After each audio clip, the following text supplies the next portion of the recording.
All right.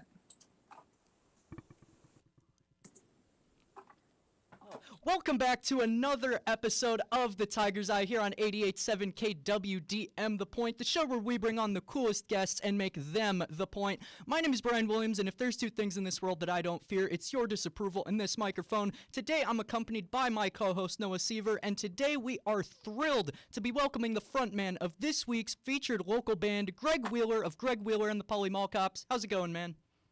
It's going good. Thanks for having me here, guys. Right on. Just for the listeners out there, why don't you just take a second to introduce yourself? Oh, I'm Greg Wheeler, local musician, you could say. My band, Greg Wheeler and Polly Mall Cops, we're located here in Des Moines, Iowa. I've been playing punk bands around the Midwest since I was 16. And, I don't know. You throw some questions at me, I'll answer them, brother. Right on. Getting into our first one, what inspired the name Polly Mall Cops? Yes. The long story short is Jill and I used to live in Kansas City, and we had some friends whose neighbors appeared to be polyamorous mall cops. We noticed couples coming and going, and they're all mall cops. So just kind of funny. And we said at the time, if we ever made a band together, it'll be the Polly Mall Cops, because that's just a fun band name. So here we are. Yeah, that's awesome. How'd you guys first meet?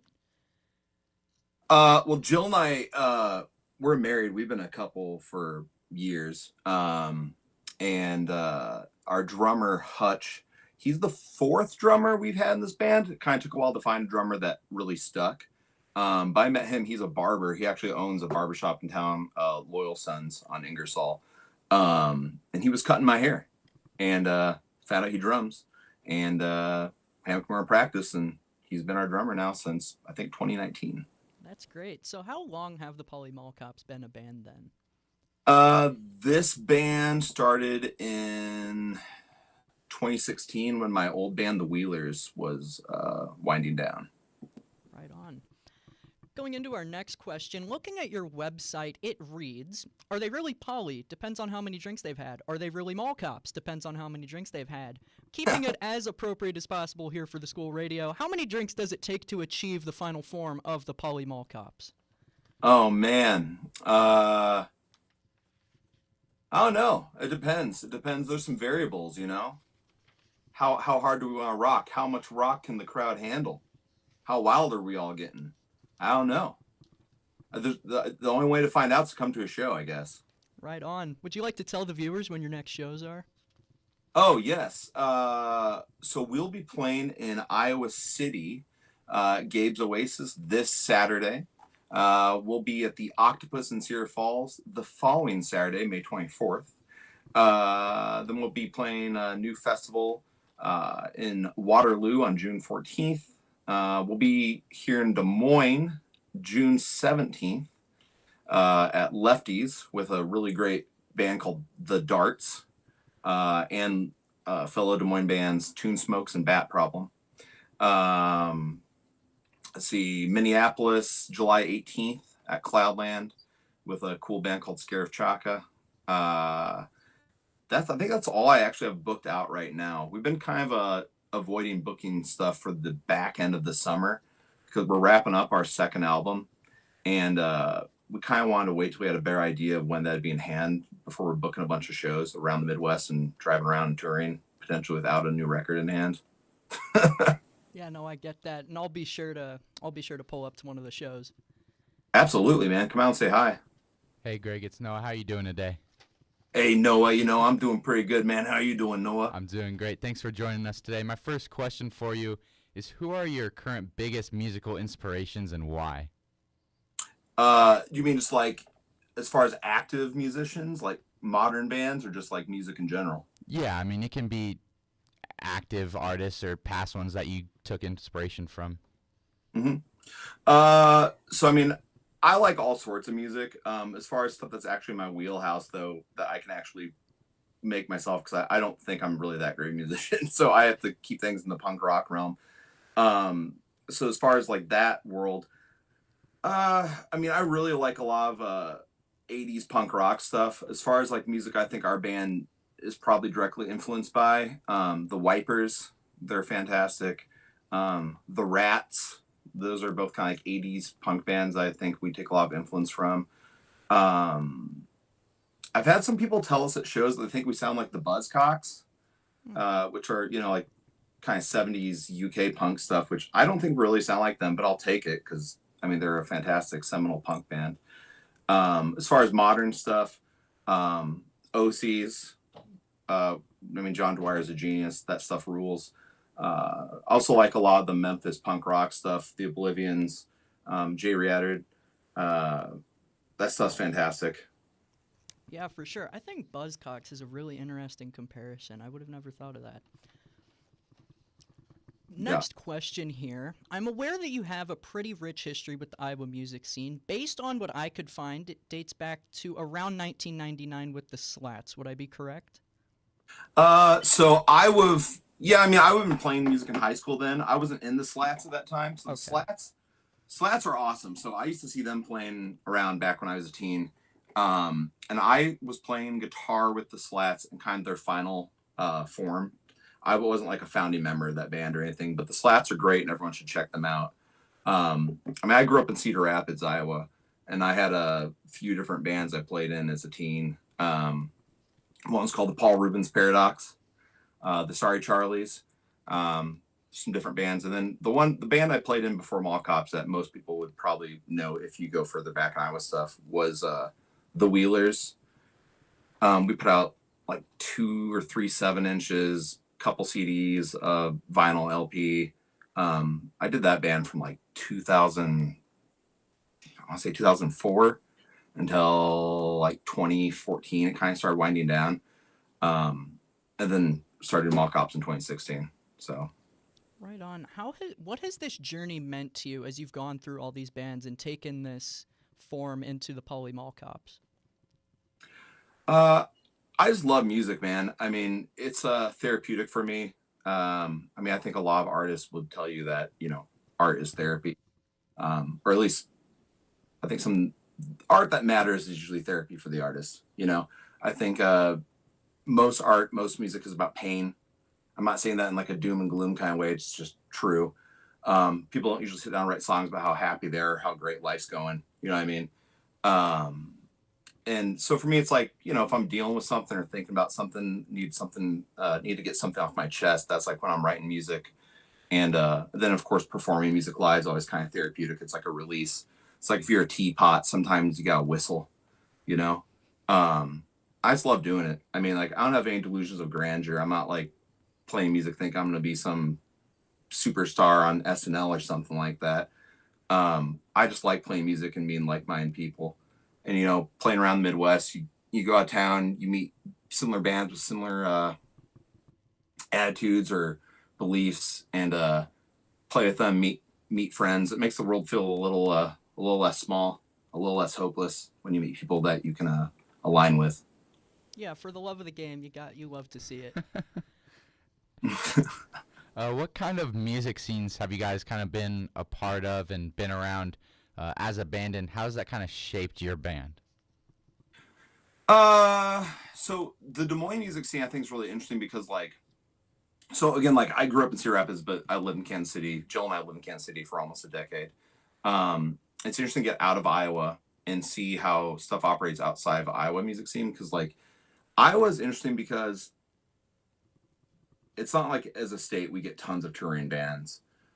You look at like bands you fall in love with. A lot of times they skip our state on tour, right? And I found that kind of creates an environment where music in Iowa is always interesting because you have to kind of make your own fun, so to speak. The band you want to see is not coming to town, or the stuff you want to see is not coming through. Record stores aren't stocking the records you want to buy. It seems like that kind of drives some musicians to create what they want, what they crave. So I think that's interesting. I think you can feel that in Des Moines. And I think it also makes local musicians, at least in Des Moines, a little more closely knit, because it's like, it's not necessarily about competition. It's like, we're all trying to make fun. We're trying to create this community for each other, and I think that's cool. I know some music scenes and communities become kind of cutthroat, and it's like the bands are like competing with each other. And like, that's stupid. Like that, like, I don't get that. I mean, you should all be trying to uplift each other and make a scene, make a community. Like, if you all want to go see shows, then you shouldn't be competing. You should all be going and supporting each other, Yeah, for sure. Whenever I catch any local shows here in Des Moines, it really does feel like all of the bands that are on the bill are family. Like, it really feels like there's a genuine connection between everyone, whether it be the audience members and the musicians themselves. It just feels like one big giant family. Totally. It should be that way. I mean, the best scenes are that way. That makes a community. It should be about community. Exactly. Kind of building off of that, last week we welcomed Bryan Greenfield, drummer of Traffic Death, to the show and asked him this same question. And his answer was your guys' band, so we're going to ask you this. What are your thoughts on the current Des Moines music scene, and are there any current bands that you'd like to play with, and do you have a favorite that you already play with? Oh, man. Yeah, I mean, I love the Traffic Death guys. Great dudes. Nate, the frontman for Traffic Death, and I actually have a horror movie podcast together. It's called The Fright Zone. If anyone wants to listen to three dudes curse like sailors and talk about horror movies, The Fright Zone. That sounds awesome. But yeah, it's Nate and I's podcast with our buddy Bryan. Yeah, I think Traffic Death is amazing, and I mean, there's plenty of bands I think are really cool in Des Moines. Like, if I was just going to name drop bands that are good in the city, I mean, Traffic Death, they have a really amazing, cool, like, post-hardcore, post-metal, like, grind punk thing going. It's just awesome. Their songs are brutal. Their sets, they could play like 20 songs in 20 minutes. It's just awesome. I love that intensity. If you want something that's kind of like more psychedelic, I mean, Tune Smokes are really cool, who again we're playing with at Lefties on June 17th with the Darts. They're really great.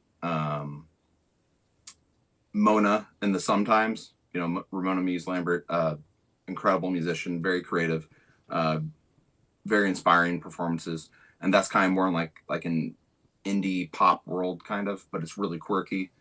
Mr. Soft Heart, if you want something that's kind of like gothy, I don't want to say new wave. It's not new wave, but kind of like dark gothy ambient stuff.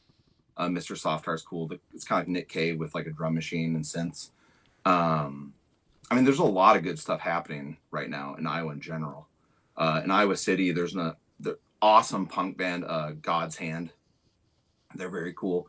Boot Camp out of Iowa City, fantastic. There's some cool stuff brewing in Iowa right now, for sure. Yeah, of course. It's young, it's booming. There's a really great music scene here in Des Moines. Heck yeah.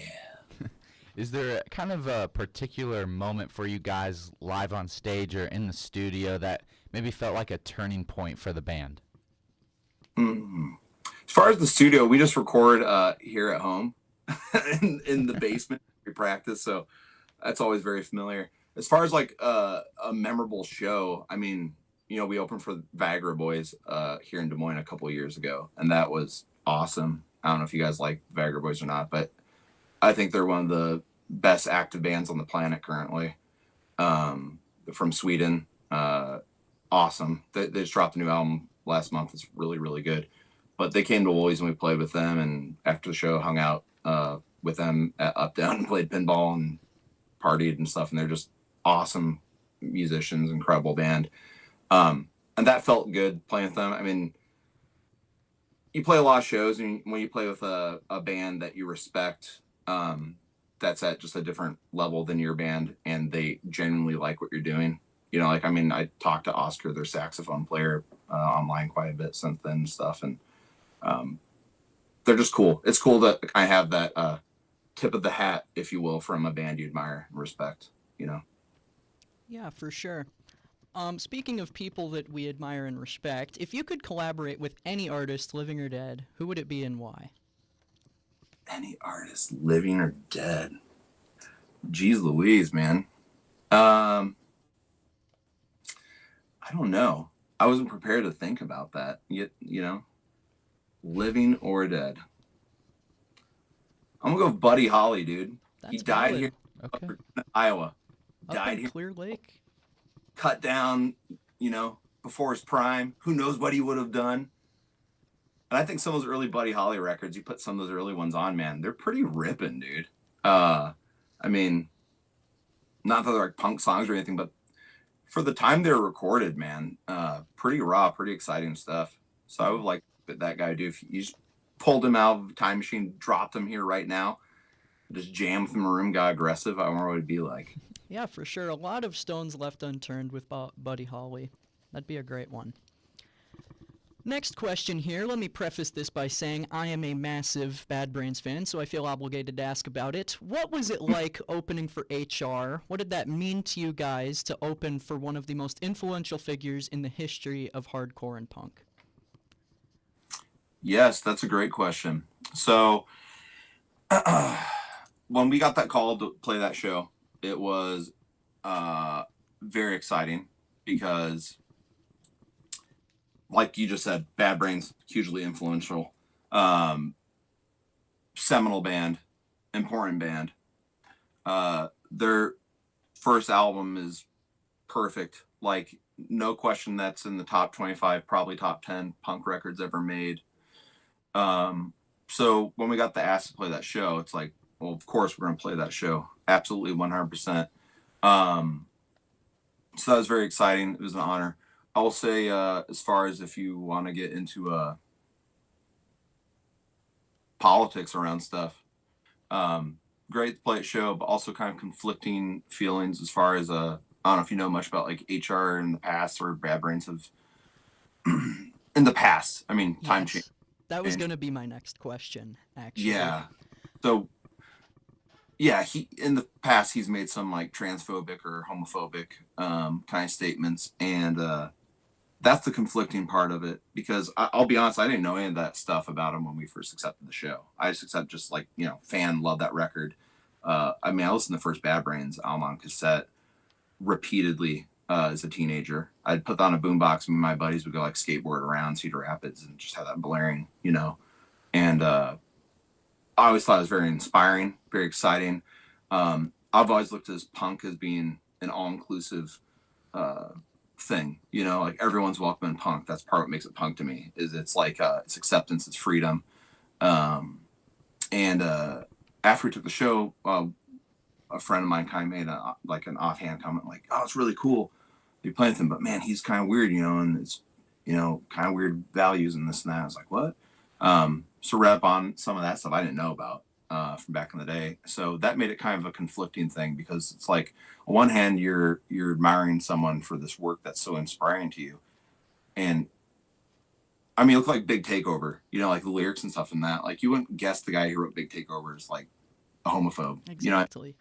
So that was kind of weird. But we didn't like get into that or talk about that with Miranda. There's like, hey, thanks for hosting the show. Admired, watched him play. We did donate all of our cut from that show, as far as our pay from the door and from the merch table, to One Iowa, though, from that show. Yes. Because, with everything that's happening in this country and the city, it seemed like, especially playing that show after learning that, like, seemed like the right thing to do. And shout out to Kyler from Toon Smokes, kind of organized that donation stuff for us and took care of that. So shout out Kai. Yeah. Yeah. No, for sure. I was going to ask what that fundraiser had meant to you, and I'm glad we could get into that. And for anybody that wants to hear more, I highly suggest they check out the interview you did with IPR Studio One about this same topic. It was a very good Oh, read. yeah, I think there's a link for that on our website. Yes. Mallcops.com. Check it out. Yeah. Polymallcops.com. Don't wear it out. Yeah, man. What kind of can fans expect when they see you and the Poly Mall Cops take the stage? It's generally pretty high energy, pretty rowdy. I mean, if you've heard our album Manic Fever, the whole album, it's 12 songs in 24 minutes. And you go see bands play live. I think a lot of bands do a 30-minute set and they play like 6 songs. We try to like play 12 to 15 songs in 30 minutes. So we try to tear through them. We don't give you a lot of time to breathe between songs, ideally, unless we have to like tune or something, goes south equipment wise. But yeah, we try to keep ripping through it, keep it intense, keep the momentum going. If you go to the bathroom or go get a beverage from the bar or something, you might miss the set. Sure thing. And again, reminder, be sure to catch the Poly Mall Cops live in Iowa City on May 17th and at Lefties on, I believe you said June 17th? Yes. Yeah, with the darts. Check out the darts. They're fantastic if you've not heard them. Yes. Speaking of the summer, is there anything new in the cards for you guys this summer? Any word on new music? And again, if you'd like to promote some shows, feel free. Yeah, so we're currently in the mixing stages for our second album. It's going to be 10 songs. Runs about 21 minutes. And that will be out on High Dive Records. Hopefully late summer, maybe early fall. It kind of just depends how soon we get these mixes buttoned up. But as soon as that's done, we're sending them out the door and off to the pressing plant. So keep an eye out for that. Right now, I mean, we have shows booked up until July. You can find those on our website, polymallcops.com. Or, of course, social media at polymallcops. Come at us on Instagram. We'll keep you updated on dates and stuff there. But, yeah, new record coming down the pipeline. Stay tuned. For sure. I will be listening to that when it comes out. Oh, thanks, dude. 88.7 KWDM, the Point Des Moines, #1 modern rock and alternative station. We're sitting down with Greg Wheeler of Greg Wheeler and the Poly Mall Cops. Greg, we ask everyone this question, every band, every artist that we interview. For any up-and-coming artists out there listening, what's one piece of advice you wish someone had given you when you started out? Don't worry about what other people are doing. Worry about what you're doing. I think a lot of musicians, and I had this too. When you start doing stuff, you always kind of want to mimic what other people are doing or what your influences are doing or whatever. I don't think a lot of people just jump into their own voice right away. But I will tell you, for me personally, I felt the best playing music when I started just doing exactly what I wanted to do. Not so much worrying about what bandmates want to do or what a band you likes doing or what another band in the scene's doing. Just doing what you want to do.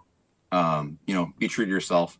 Also, advice everyone should have: play shows as much as you can, get out of town as much as you can. Just book them, just book the shows and go.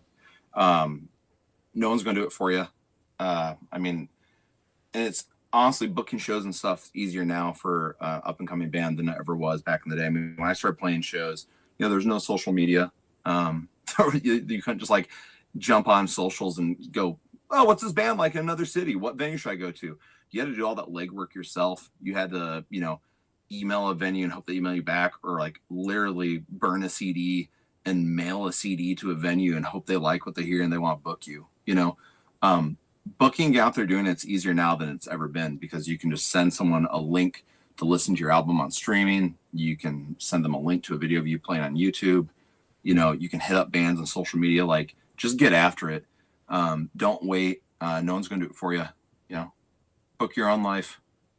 Yeah, sure. That's a great piece of advice there. And before Bryan wraps this up, I just want to say thank you for coming on to the call with us and finding time in your day to chat with us for a little interview. It's been great. Heck yeah, thanks for having me, and thank you for showcasing local music and local art. What you guys are doing is really, really cool. I mean, also, it's really cool your school has a station like this too for you guys to cut your teeth and broadcast journalism and all this is really, really cool. I mean, this is it's a special thing. And so what you guys are doing and how you're using it to elevate local artists and promote the scene and music and culture is really, really cool. So big respect to you guys. Thank you. Yeah, Yes. thank you. Again, huge thank you to Greg Wheeler for joining us today. Of course, myself and Noah Sever, we are graduating in just about a week and a half, and it means a lot to have all of these local music talent come on the show. It's really been great.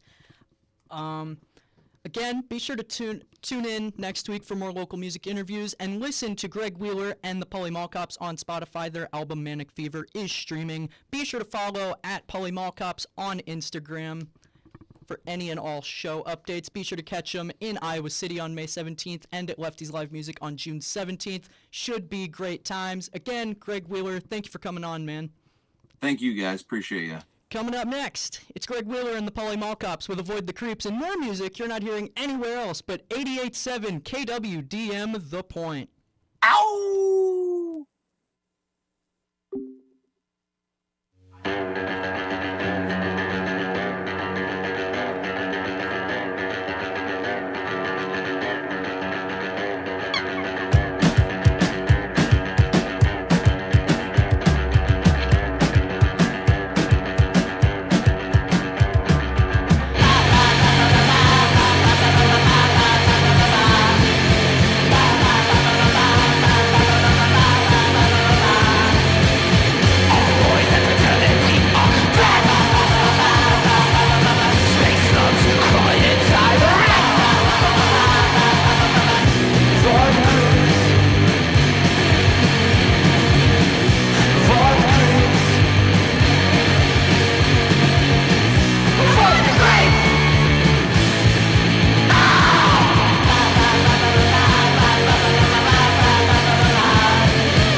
Welcome back to 88.7 KWDM The Point, Des Moines' #1 modern rock and alternative station. That was Greg Wheeler and the Polly Mall Cops with Avoid the Creeps. If you're just now tuning in, you can catch our interview with Greg Wheeler over on our YouTube channel. We just wrapped that up at tigercage.88.7. It was a great time.